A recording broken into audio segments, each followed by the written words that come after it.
based on our initial assessment, ay itong kay Major Alan De Castro kasi ito din po ang kanyang paalam.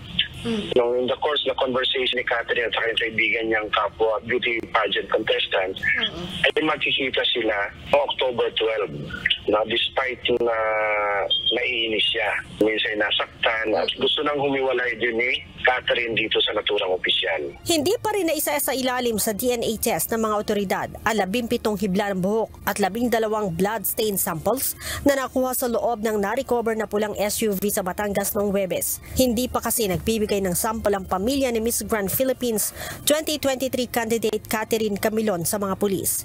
Gayunman, ayon kay Criminal Investigation and Detection Group 4A Chief Police Colonel Jacinto Malinaw, patuloy na nakikipag-ugnayan ang Batangas CIDG sa pamilya ni Catherine para makakuha ng sample. We coordinated with the family noong Sunday, but as of that time, they refused or they requested na i-defer muna ang pagbigay ng sample at naintindihan naman natin yung feelings ng family. But as of now, ma'am, ongoing po ang pag-uusap ng ating CIDG Batangas dun sa family. And hopefully within the day, ma'am, makakuha na po tayo ng standards para makapag-conduct na ng DNA profiling ang ating PNP Forensic Group dun sa nakuhang specimen dun sa Red CRV.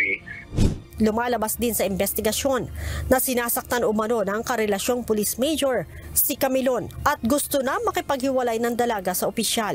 Nagbigay na rin po ng additional statements yung kapatid na in the course ng kanyang pag-uusap doon sa kaibigan ni Catherine, napadalan siya ng screenshot ng conversation ni Catherine at saka yung kaibigan niya na minsan palang nasaktan ito si Catherine, allegedly ni Major De Castro, gawa ng kalasingan at minsan ay ang nakita nating critical doon ay yung sinabihan niya daw ni Catherine, yung misis ni Major De Castro, na meron itong ibang babae. Itinanggi naman ni Major De Castro na kasama niya si Catherine noong araw na mawala ang dalaga.